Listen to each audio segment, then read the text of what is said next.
welcome again, everyone. And thank you for joining today's webinar. It's our third and final webinar this year on trade data upload, characterization, and evaluation. What we covered already in part 1 and part 2 that both took place during this month is we went into detail on how to work your Excel file and how to upload it and map it to accessions and descriptors in Genesys. Those recordings are available on YouTube, and you can refer to them anytime while you want to make your own uploads. Part 3 will continue, and we will be focusing more on the remaining steps in the uploading tool that is directly in Genesys. So there would be, after you have mapped and uploaded your Excel file directly in Genesys, there will be a few more steps that you need to do in order to send your trade data to publication.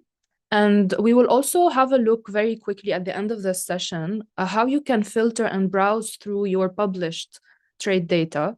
So this is more how your users would experience your data, how they would be able to filter it and visualize it, and also add some of these accessions that they filtered to their carts if they want to make material requests. So we will be going over that at the end, and also taking questions before wrapping up. I will stop sharing my screen now, and I will go to the Sandbox platform. All right.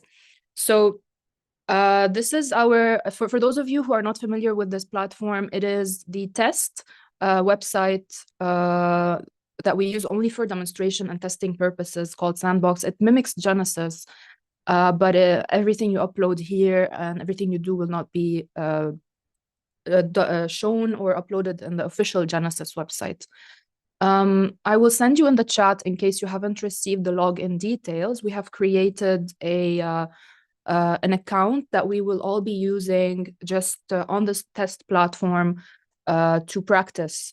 You can log in using the username and password, but I ask you to please, whatever trade data you upload using this account, please write your name and the title, because we are all using the same account, and for you to know which file is yours.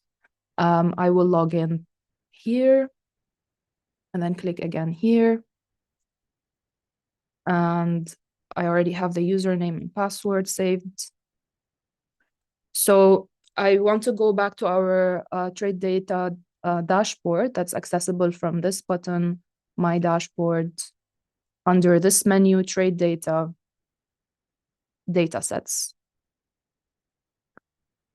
You see here, I will go to the one with my name on it from last time. Actually, I will use an even previous one because it has 3 descriptors mapped. So once I click on it, because as you see here, it is still in draft mode, I would be able to click on it and edit this information. If it were published, I would not be able to do that. So you see here all the information that we filled together in step 1. Next step, you see here the trade data file that we uploaded also last time. I'm gonna just click on it and show you very briefly what we did.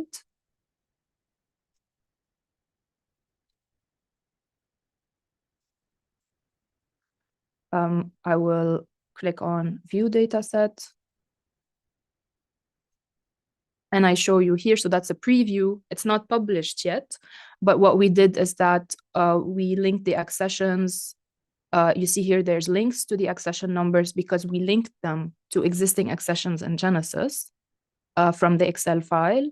And you see here 3 descriptors only, because that's what we mapped using this mapping tool that you can access here in the working file.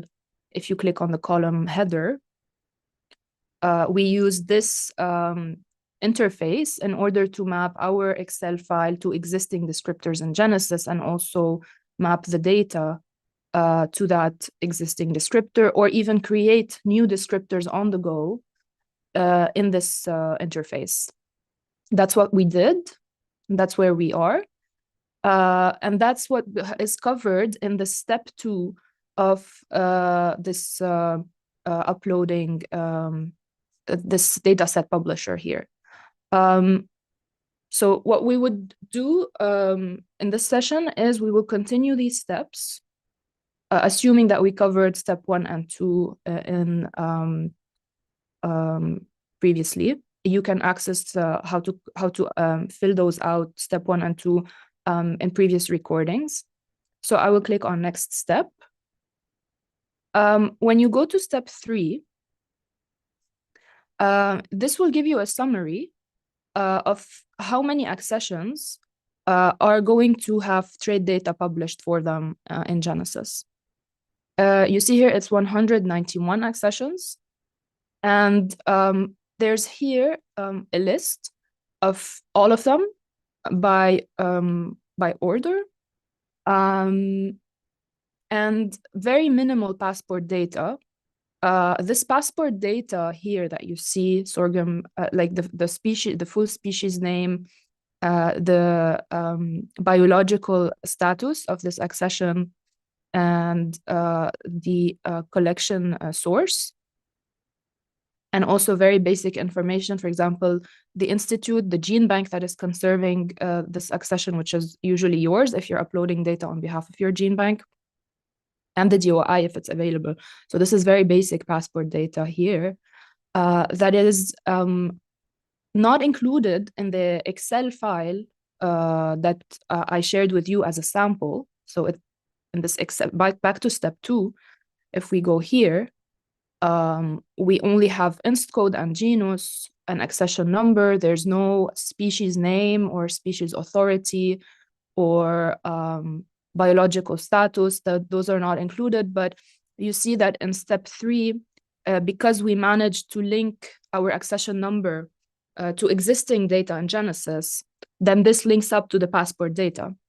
You can, if your list is not too big, you can scroll through just to make sure that it all looks right and that the final number is correct, what you intended it to be.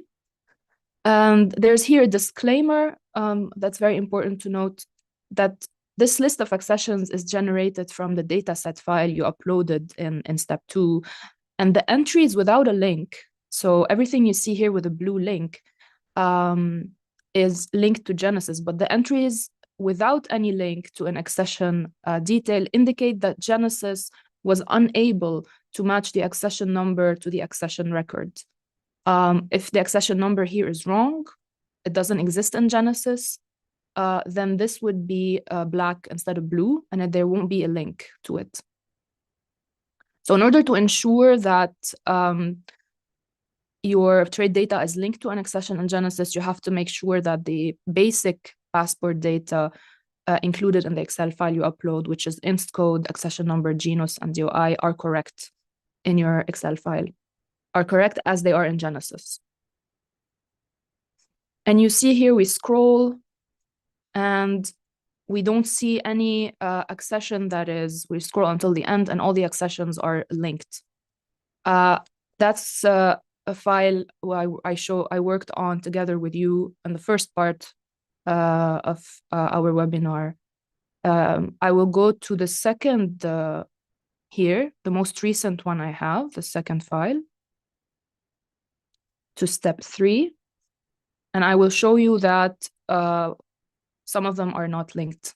You see here, the first 3 are, so this accession does not exist in Genesys. I added the C, so this number doesn't exist. And here the genus is wrong. It's supposed to be sorghum. And I believe also this one doesn't exist. So you see here, passport data is not available in Genesys at this time. If you want to, so you see here 2 buttons. You can either clear this list entirely, and here it says that deleting this will remove all related data. So all of this connection to the accessions here will be disconnected. I will cancel it. I won't do it now. Or you can click on rematch accessions to kind of refresh those links. If you think that something might have gone wrong, you refresh. But it shows here that those first three are still unlinked because they don't exist in Genesys to begin with. So I will move on in this case to the next step. And here you see that you can add dataset creators. This is to give credit for the people in your gene bank or outside your gene bank if this trade data dataset was created in collaboration with your gene bank and a university or a research center. You can give credit to all people involved here. So I will click this button and I will fill the full name. So let's say, for example, Jennifer North. The role that you can, the 4 roles that you can choose from are either the data manager, so the person who's responsible for planning and executing the characterization and evaluation activity, and the person who oversees the collection and management of this data, and has the final approval of the publication. So the person who manages data at your gene bank, or specifically the person who managed this data of that trait data set. Either also it could be the data collector, the person who observes this data and enters it in a data collection form or sheet. So the people who are on the field. The data digitizer, if your data was collected on paper, you can also credit the person who transfers the trade data from paper to a computer, to a software. Or the data curator, so the person who organizes and validates the data and metadata in a correct format and ensuring the quality of both. Sometimes this can be the gene bank curator. If the gene bank curator happens to organize and validate the data and the descriptors, and ensure that they're in the correct format, and assign what descriptors to use and their definitions, and to ensure their quality. So let's say this person here is the data curator. Their institutional affiliation is our gene bank. This is just an example. Institutional affiliation here is the name, the English name, not the views code.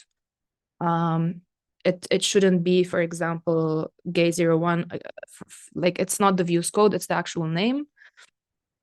And these are optional: email address, phone number, fax, and address. But you have to know that this information, email address, phone number, and fax, doesn't end up being public in Genesys. This stays internal. I will actually double check this because this is personal data. So before you share this personal information, please make sure to ask for the consent of that person. So, and of all the people you are adding as dataset creators before you share their personal information here. The institutional address is the address of the gene bank, not the address of the person. So that would be, for example, our gene bank campus, street number 1, city, country. This is all in text format.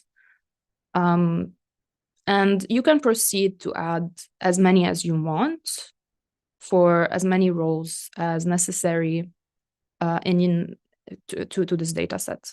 So then once you're done with this process, and also please make sure to ask the management of your gene bank about this crediting here of people before you make this trade data public, especially if this these observations or this activity was carried out with different institutes other than yours. Then we will move on to the next step, number 5, which is the location and timing.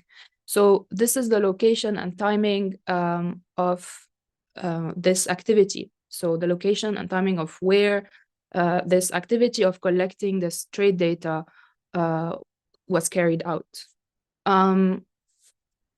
You can add many if your fields were in different locations and if there were different timings to the collection of this data. The more you add, the better, because this is metadata associated with your data set. So the more we have that, the better it is. So I will show you how that works. So you click here.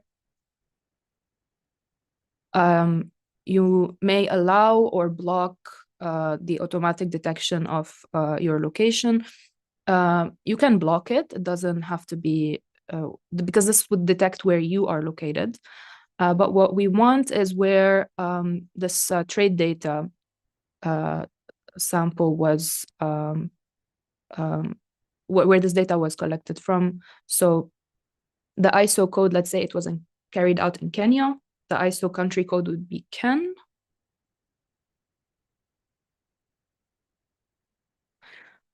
The country full name would be Kenya. So here you can have really detailed information, even going down to the decimal latitude and decimal longitude of where a certain specific particular activity was carried out. Again, if your field, for example, in Kenya, if you did collection for trade data in different areas, you can add them in different locations. So you can add as many here information as you have available. You might not have the locality, you might not have the decimal longitude and latitude, maybe you only have the state. So you add as many information as you have. You see the only required information is the one that has an asterisk. So that would be the country, but the rest is not required. Also, that includes the starting date and the ending date of the characterization and evaluation, and the description of the environment and conditions at the site. Those are all not necessary information, but the more you have, the better. One note about the decimal latitude and longitude, those are in decimal degrees, so this would be the format. For example, latitude of 36 and longitude of 10. So it's not in the degree, minutes, seconds. It's in decimal, so it could be minus or plus. The starting date has the format of year, month, day. And if the month or day are missing, they should be replaced with 00. So for example, if I know that the starting date was in 2016 of August, so that's 08, but I'm not sure about the day, I just type in 00. So that's the starting date. And if the ending date was at the end of 2016, so that would be 2016 December, so 12. And also I'm not sure of the day, so I replace it with 00. Description of the environment and conditions. It could be anything from the climate, when this data was being collected on the field.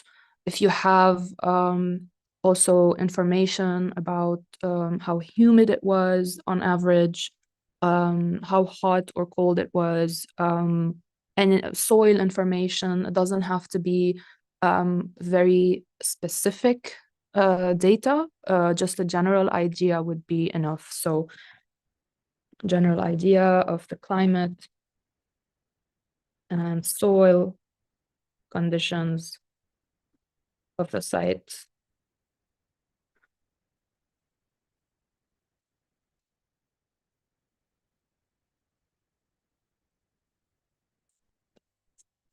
Okay. So you see here when I typed, despite the fact that I typed Kenya as a country, because my decimal latitude and longitudes are specified, this pin is detecting the latitude and longitude, which is incorrect. So I will delete them and type Kenya and type the country code.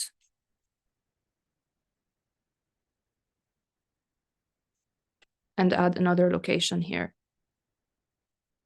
And you can do the same for as many locations as you have for this trade data file that you're uploading. In case you accidentally click this button of add another location and this new fields opened up, but if that was an accident, you see you cannot here click on the next step because you have to fill this out, mainly the country, in order to proceed. So you need to delete this. You need to remove by clicking here at the top of this field, the trash can button, and confirm that you want to delete this empty field. And then you can move on to the next step. You see this button now is activated.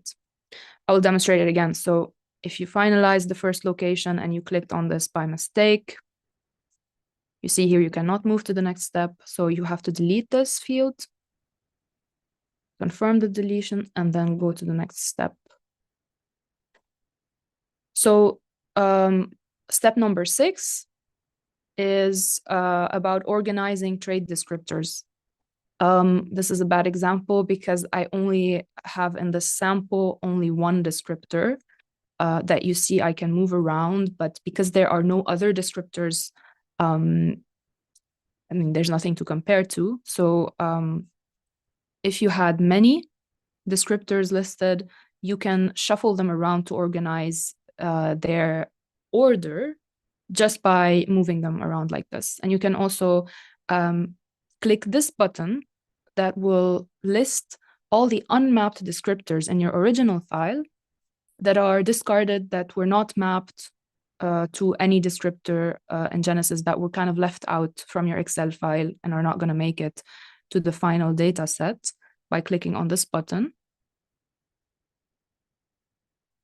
And here it says okay, so it's all good. And then you click on the next step to review everything, review how it would look like. And if it all looks good, you see here, you can only see the data curator, the name and institutional affiliation and the role. If you see here that this role is actually supposed to be dataset, if there was any mistake, like this was supposed to be the data manager, you can go back to step number 4 and click here on data manager, and then jump back to step 7. Refresh.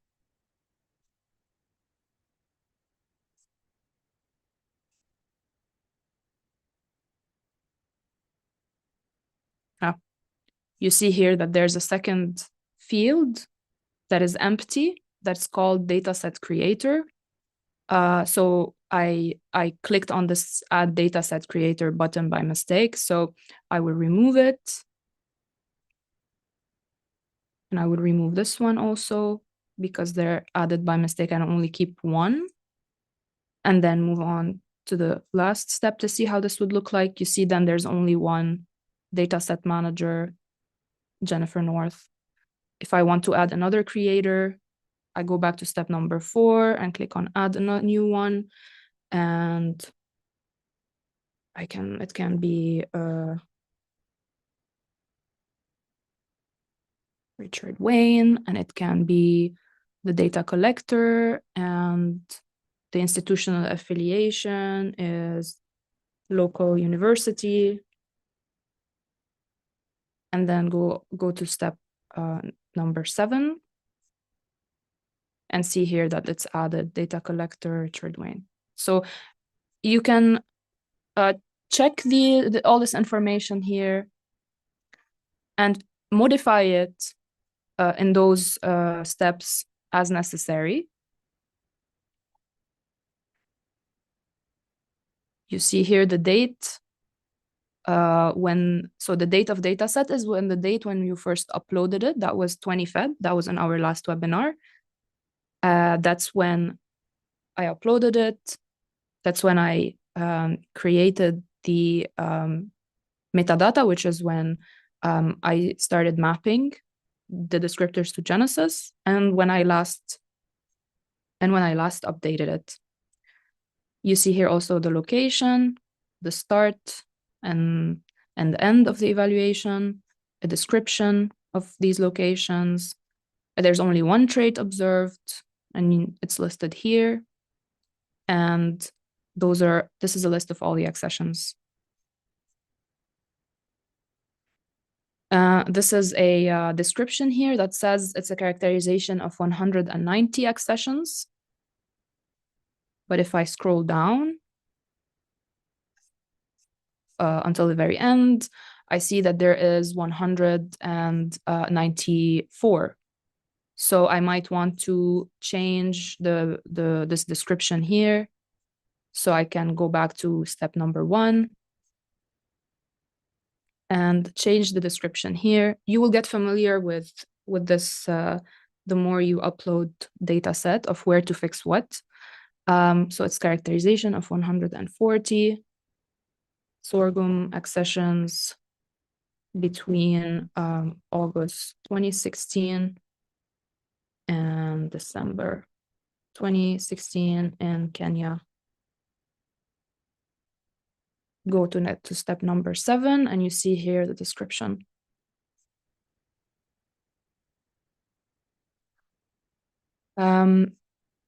Okay, and then once you feel confident, you scroll down and you click on this blue button, send to review.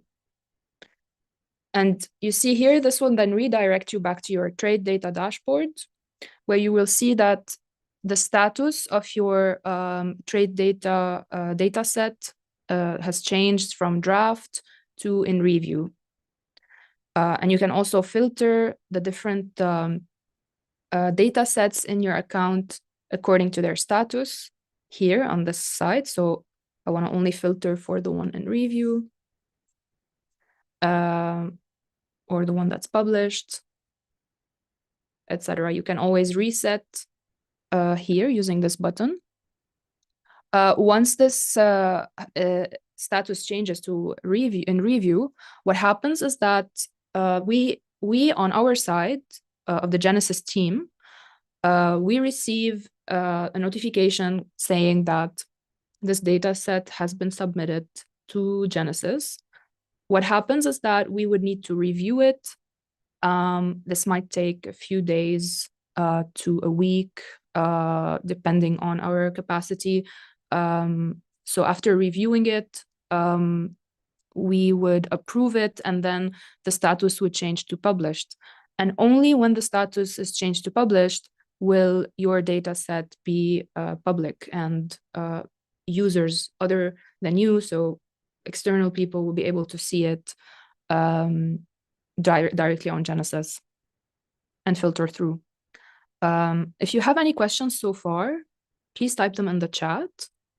I will wait a minute or two before moving on to showing you how you can explore and filter through this published trade data. Maybe I see you have a question. If we've uploaded accessions handled by various data collectors, how can we effectively segregate them into their respective collections and assign appropriate management roles?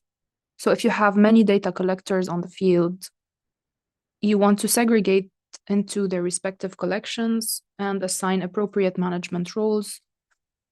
Okay, I will go back to the dashboard here to the trade data set. And you see, because it's still in review, I can still edit it. So I will enter this here and click on edit.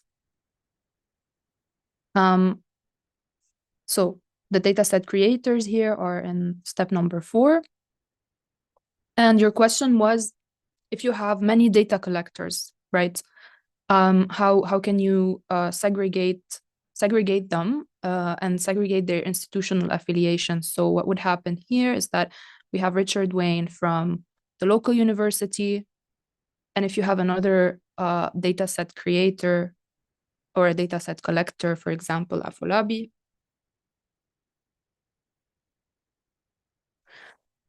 from Nagrab. So this is where the institutional affiliation will show as the dataset collector or as a data manager. You can add also another dataset collector here, and the institutional affiliation will be Crop Trust, for example, as many as you want. And if you move on to step number 7, you will see how this looks like. So you see here under dataset creators, so this is the trade dataset, how it would be finally visible. It would be, so the roles are here, person, their affiliation, role, person, affiliation, role, person, affiliation, as many as you have and as many as you need. Those can change depending on the data set. So for example, in one data set, Jennifer is the data manager. Maybe for another data set, she's a data collector or curator. This role that you define is only applicable for this specific trade data set here, and it can change in other trade data sets, because whenever you upload a new data set, you go through the same steps here by hand, and they can change how you want them to be.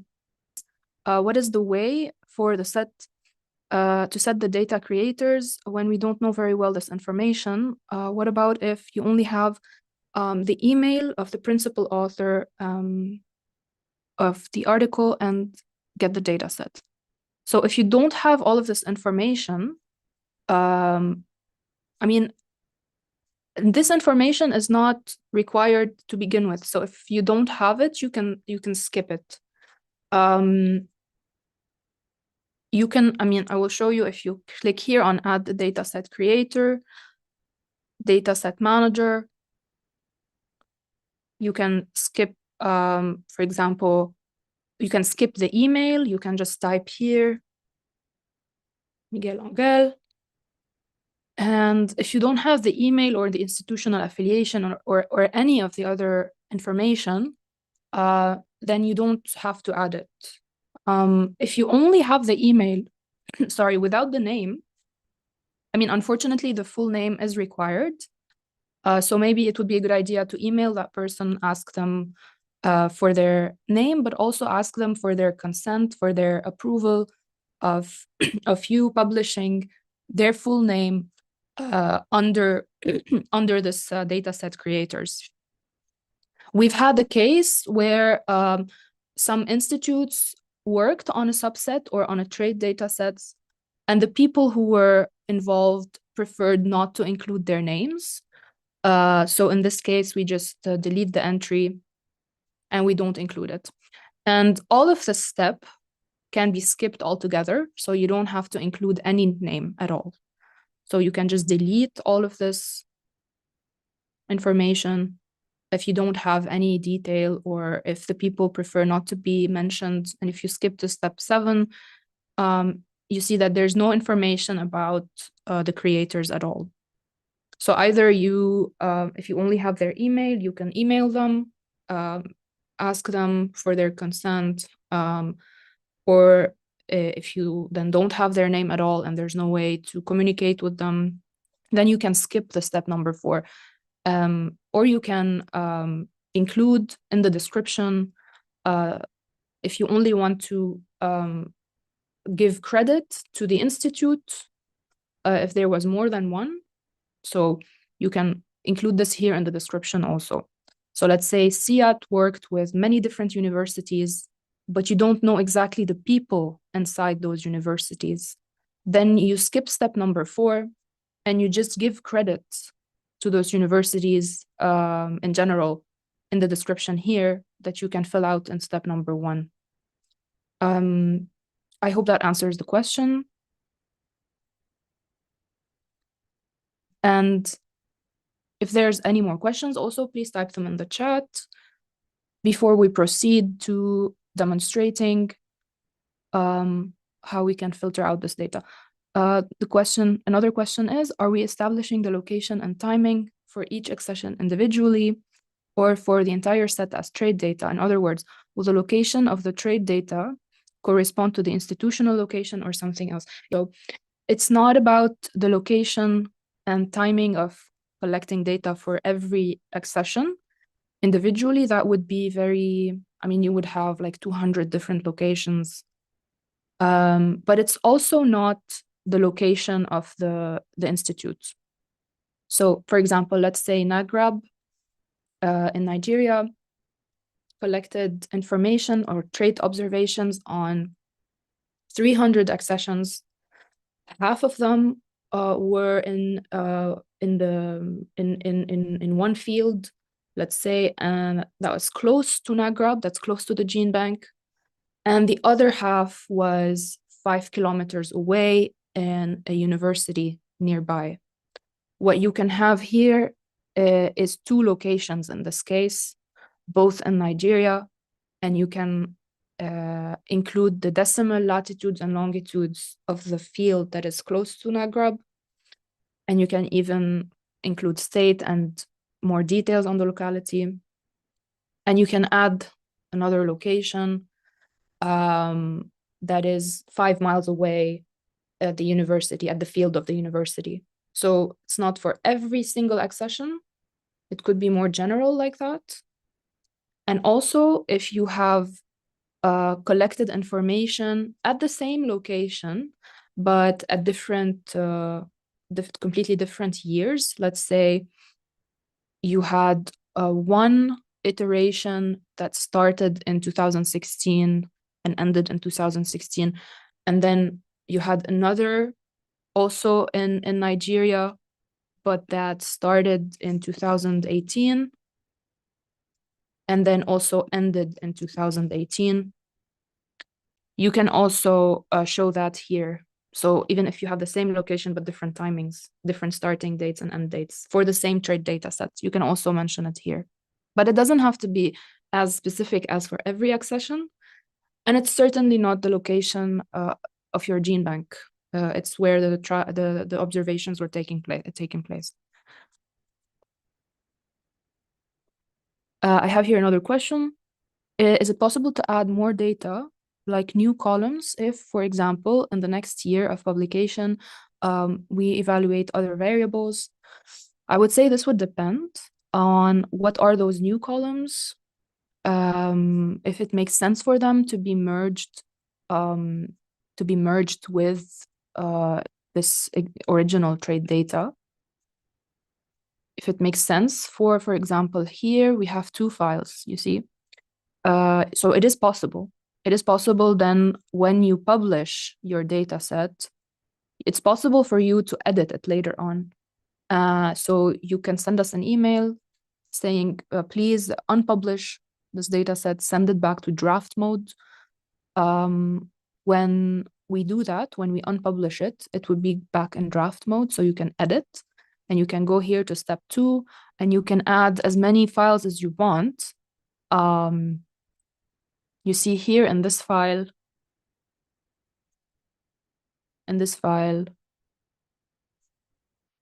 right-click, open a new tab to preview. You see there's 174 items. Sorry. Again, I will preview here, right-clicking on View Dataset and opening in a new tab. There's 157 items in the first file, and in the second file, there's 1, 2, 3, 4, 5. So yes, and to answer your questions, you can add also as many files as you want later on, and they will be merged together in the final data set. You will be able to see them all here. So you can add more accessions and also more accessions and other descriptors and map them here in step number 2, and they would be all kind of merged together at the end. That is a possibility, but also you have to see if it makes sense to if it makes more sense to make it a separate trade data set, or if it makes more sense to include it with this one here. That's something to discuss with internally in the gene bank, but it is a possibility here.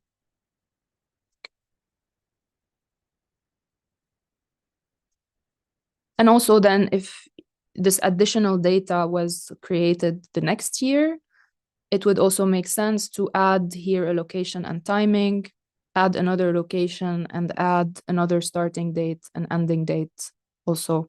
It would make more it would be good then to include also the fact that, you know, there's separate timings also. Okay, if there are no more questions in the chat, I will go then. I will move on from Sandbox and I will go to the official Genesys website just to briefly show you, after you publish your trade data, what happens, what next? So after you publish your trade data in the official Genesys website, it would be visible under this menu item called accession data, in the third submenu called characterization and evaluation datasets. So if you click here,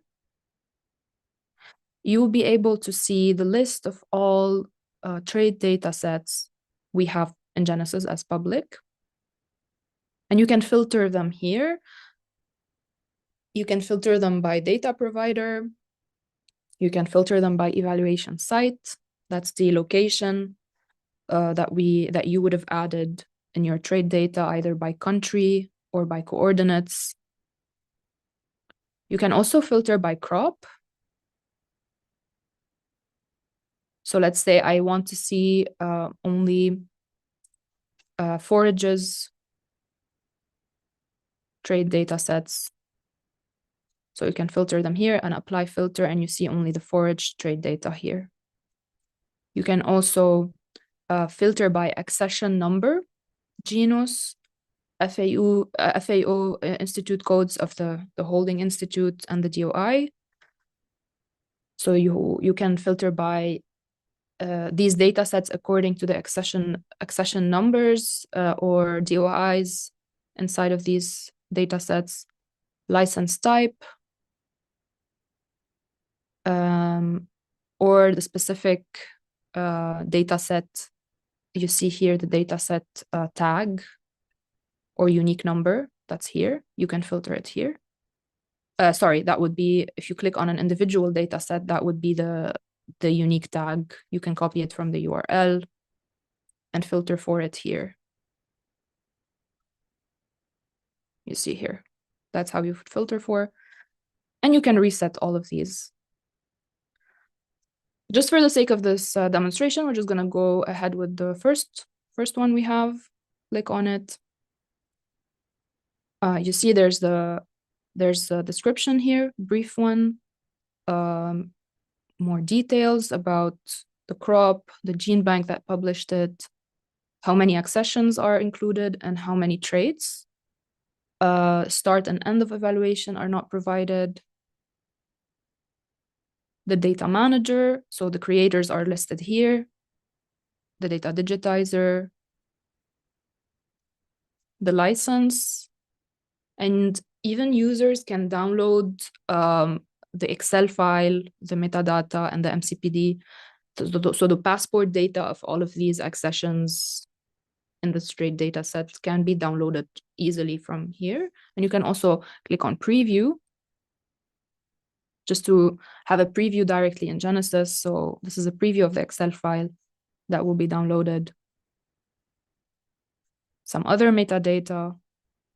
When was this data set published and when was it last edited? The traits observed, so all the descriptors linked to this data set and their description, and a list of all the accessions. The more interesting part is this big green button, because once you upload your trade data using this method that we've demonstrated throughout this month and these 3 parts of this webinar series, once you've done that, if you click on this green button, your trade data will be searchable directly in Genesys, so you don't have to, your users or your gene bank, you don't have to download any Excel file and do any analysis. You can do it directly in Genesys.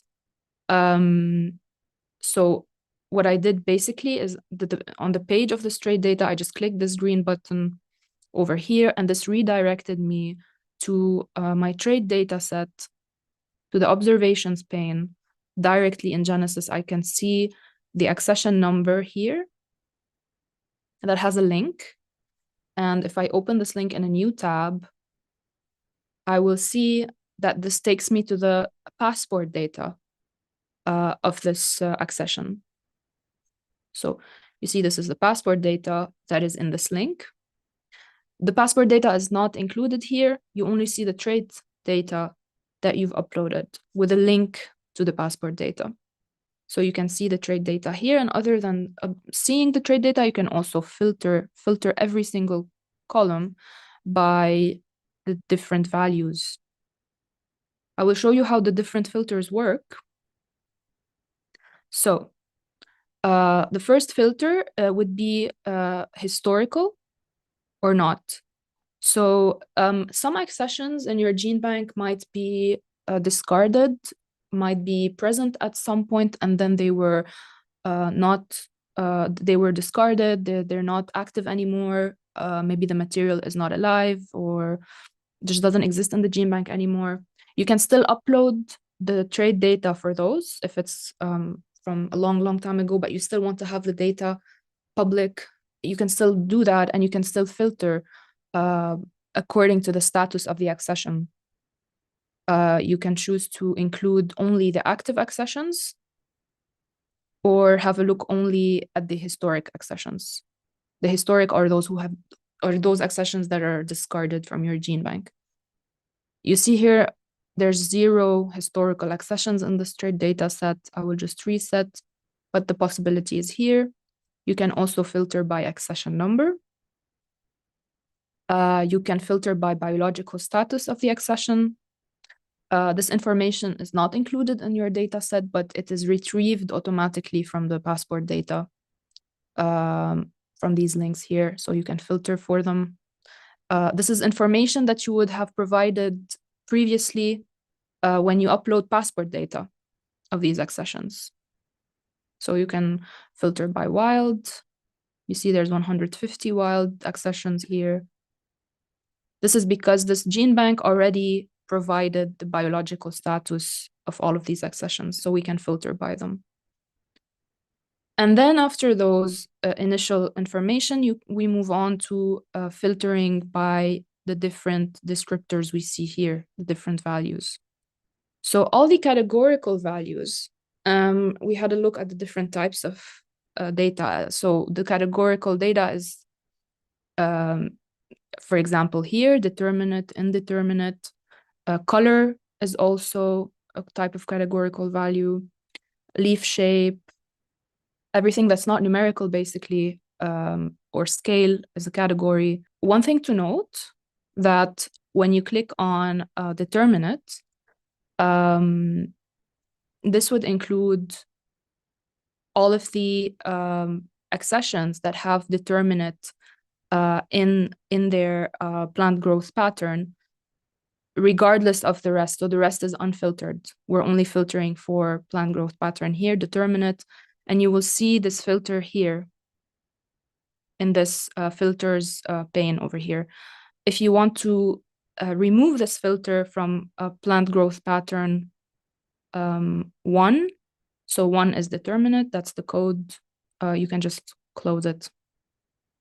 And, this would take you back to your original accessions without filtering for determinate or indeterminate.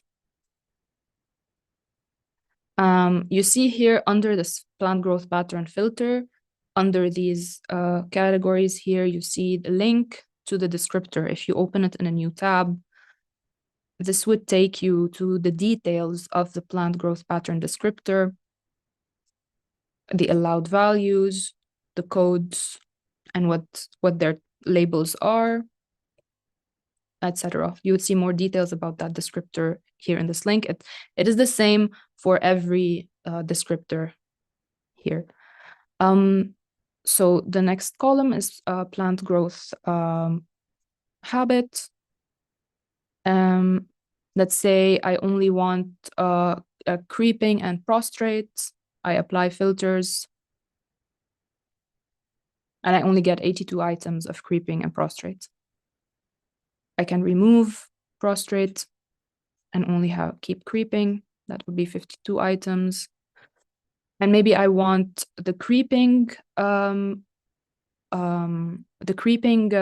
accessions with a plant height that is at least, so we see here a minimum of, let's say, 80 centimeters, or let's say a minimum of 90 centimeters. So I type 90 in the minimum field and I keep the maximum empty, and I hit on apply filters. So you see here I have 5. I narrowed down my search to only 5 accessions with a creeping plant growth habit that have a plant height higher than 90. So when you select from, when you filter different descriptors, this would act as the Boolean logic AND. So it's this and that. If you are selecting many categories in the same, under the same descriptor, it would act as the Boolean logic OR. So if I'm selecting here those 3, this acts as either creeping or prostrate or semi-erect. But if I'm selecting between different descriptors, it would be creeping and higher than 90, not creeping or higher than 90. That's something to keep in mind. And it's the same basically for the rest of the descriptors. They're all either categorical or numerical here, except for the last one, which you see is scale. Scale is has a type of order, and you see here the order in this scale descriptor. If the plant leafiness is poor, medium, good, it follows a certain order. So the way you filter this scale descriptor is you just click on this element and you drag, and you see it can go to in between 3 and 5, or in between 5 and 7. You just click and drag to select the range and click on apply filter. So you see here in this trade data set, there's only one accession that has a plant height higher than 90 and that has a plant growth habit of creeping, and it has a plant leafiness between poor and good, like something between poor and medium and good. So there's only that one accession. So that's how we narrow it down.